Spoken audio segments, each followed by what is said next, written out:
નમસ્કાર મિત્રો, સ્વાગત છે તમારું HM ગુજરાતી ચેનલ પર। મિત્રો, સરકાર તરફથી આધાર કાર્ડને લઈને એક મહત્વના સમાચાર આપવામાં આવ્યા છે। હવે જેટલા બી લોકો પાસે આધાર કાર્ડ છે તે લોકોએ 14 માર્ચ 2024 પહેલાં તેમના આધાર કાર્ડની અંદર બે વસ્તુ અપડેટ કરાવવી ફરજિયાત છે। જો તેઓ અપડેટ નહીં કરાવે તો તેમના આધાર કાર્ડની સેવાઓ બંધ કરવામાં આવશે। એટલે તેઓ ભવિષ્યમાં તેમના આધાર કાર્ડથી બેંક ખાતું નહીં ખોલાવી શકે કે નવું કોઈ સિમ કાર્ડ નહીં લઈ શકે। ઇન શોર્ટ વાત કરીએ તો તેમના આધાર કાર્ડને લઈને તમે કોઈપણ પ્રકારની સેવાઓનો લાભ લઈ શકશો નહીં। તો તમારે જો આધાર કાર્ડની અંદર આ પ્રોબ્લેમ ના થવા દેવા હોય તો 14 માર્ચ પહેલાં તમારે આધાર કાર્ડમાં બે વસ્તુ અપડેટ કરવાની રહેશે। અને અપડેટ કરવા માટે તમારે ક્યાંય જવાની જરૂર નથી, તમે ઘરે બેઠા તમારા મોબાઈલની મદદથી અપડેટ કરી શકો છો। અને તે કેવી રીતે કરવાનું છે તમને આજના વિડીયોમાં હું કરીને બતાવવાનો છું, તો તમારે વિડીયો છેક સુધી જોવાનો છે। જે પ્રમાણે તમને હું વિડીયોમાં બતાવું એ પ્રમાણે તમારા મોબાઈલથી તમે ફોર્મ ભરતા જજો, તમારું આધાર કાર્ડ અપડેટ થઈ જશે। અને મિત્રો, આધાર કાર્ડને અપડેટ કરવા માટે 14 માર્ચ સુધી તમારે કોઈપણ પ્રકારના રૂપિયા ચૂકવવાની જરૂર નથી, પરંતુ 14 માર્ચ પછી જો તમે અપડેટ કરશો તો તમારે તેની ફી ભરવાની રહેશે। એટલે કે અત્યારે 14 માર્ચ સુધી તમારી માટે ફ્રી રાખેલું છે, તો તમે આજે જ આ વિડીયો જોયા પછી તમારું આધાર કાર્ડ અપડેટ કરી દેજો। અને મિત્રો, તમે જો આ ચેનલ પર નવા આવ્યા હોય અને આ રીતે નવી સરકારી માહિતી મેળવવા માંગતા હોય તો આ ચેનલને સબસ્ક્રાઈબ કરી લેજો। તો ચાલો આજના વિડીયો વિશે વાત કરીએ। સૌથી પહેલાં તમારે તમારા ફોનની અંદર ગૂગલ ક્રોમ ઓપન કરી લેવાનું રહેશે। ગૂગલ ક્રોમ ઓપન કર્યા પછી તેમાં તમારે SSUP આ લખીને તમારે સર્ચ કરવાનું રહેશે। સર્ચ કરશો એટલે તમારી સામે આવી રીતે માય આધાર કરીને જે પહેલી વેબસાઇટ આવે તેના પર તમારે ક્લિક કરવાનું રહેશે। ક્લિક કરશો એટલે તમારી સામે આધાર કાર્ડની જે આ ઓફિશિયલ વેબસાઇટ છે એ તમારી સામે કંઈક આ રીતે ખુલી જશે, જેમાં તમારે સૌથી પહેલાં ગુજરાતી ભાષા સિલેક્ટ કરવાની રહેશે। ગુજરાતી પર તમે ક્લિક કરશો એટલે બધી માહિતી તમારે ગુજરાતીમાં આવી જશે।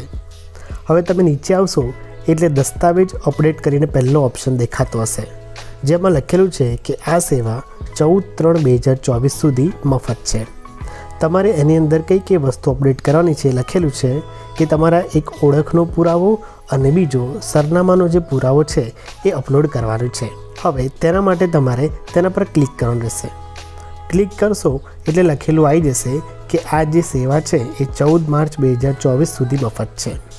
શું સબમિટ કરવું તેના પર તમે ક્લિક કરશો એટલે તમારે માહિતી આવી જશે કે તમારી જોડે આમાંથી કોઈ પણ એક વસ્તુ હોય એનો ફોટો પાડીને તમારે અપલોડ કરવાનો રહેશે। એમાં લખેલું છે કે રેશન કાર્ડ હોય, મતદાન કાર્ડ હોય કે કોઈ બી બીજું તમારે ઓળખપત્ર હોય, પાસપોર્ટ હોય, પાન કાર્ડ હોય, લાઇસન્સ હોય, આ બધી માહિતી તમે આપેલી છે। આમાંથી કોઈ પણ એક ડોક્યુમેન્ટ તમારે ફોટો પાડીને અપલોડ કરવાનું રહેશે। એના સિવાય નીચે તમારે કેવી રીતે સબમિટ કરવું એની પર તમે ક્લિક કરશો એટલે તમને જણાવેલું છે કે તમે અહીંયા ઓનલાઈન મોબાઈલથી બી કરી શકો છો અથવા કોઈ પણ આધાર કેન્દ્ર પર જઈને પણ તમે આ ડોક્યુમેન્ટ સબમિટ કરાવી શકો છો। હવે તમે જો ઘરે બેઠા ફ્રીમાં તમારે સબમિટ કરવા માગતા હોય તો નીચે જે સબમિટવાળો ઓપ્શન છે તેના પર ક્લિક કરવાનું રહેશે। ક્લિક કરશો એટલે તમારી સામે આવી રીતે લોગિનનો એક ઓપ્શન ખુલી જશે। તમારે અહીંયા તમારો આધાર કાર્ડ નંબર દાખલ કરવાનો છે અને નીચે જે સાઈડમાં કેપ્ચા કોડ આપેલો છે એ તમે અહીંયા દાખલ કરીને લોગિન વિથ OTP લખ્યું છે તેના પર ક્લિક કરવાનું રહેશે। ક્લિક કરશો એટલે આધાર કાર્ડ જોડે જે મોબાઈલ નંબર લિંક હશે તેના પર તમારે એક OTP મોકલી દેવામાં આવશે। OTP મોકલી દેવામાં આવશે એટલે તમારી સામે નીચે એન્ટર OTPનો ઓપ્શન આવશે। તમારા મોબાઈલમાં જે SMS આવે OTPનો એ OTP તમારે અહીંયા દાખલ કરવાનો છે અને જે લોગિનનો ઓપ્શન છે તેના પર તમારે ક્લિક કરવાનું છે। ક્લિક કરશો એટલે તમારી સામે આ રીતે આધાર કાર્ડની બધી ડિટેલ આવી જશે।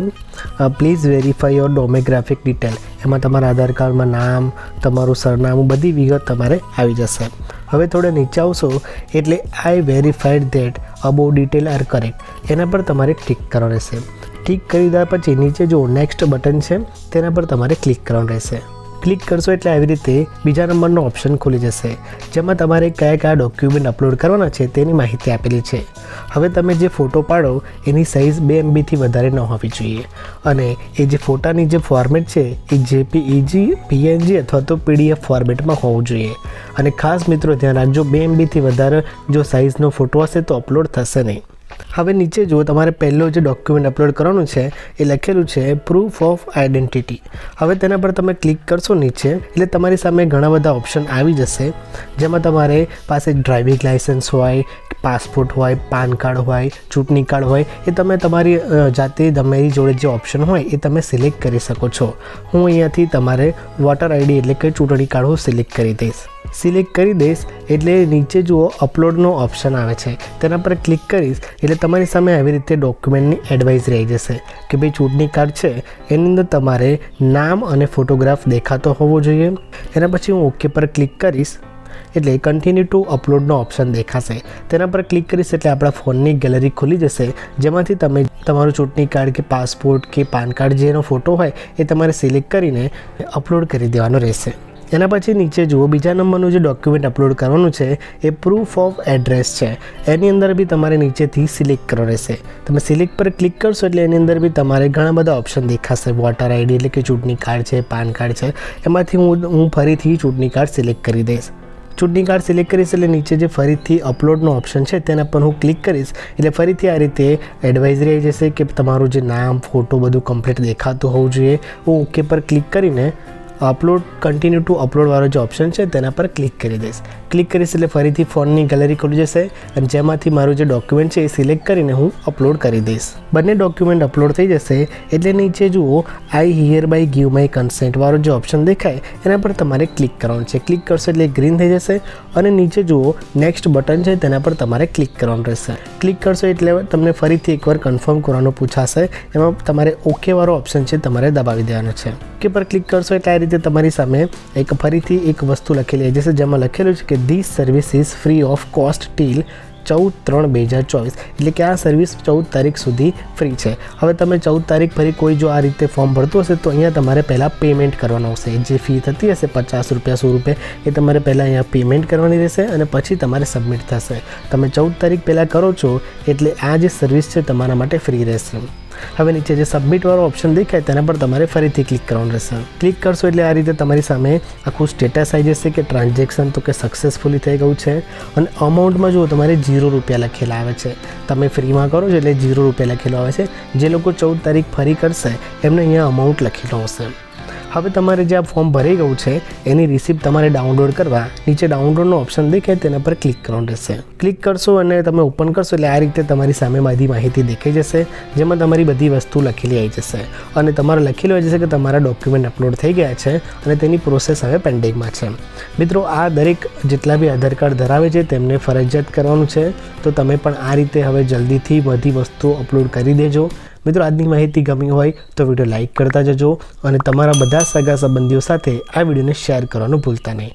અને હા, ચેનલને સબસ્ક્રાઈબ ના કરી હોય તો ચેનલને સબસ્ક્રાઈબ કરતા જજો.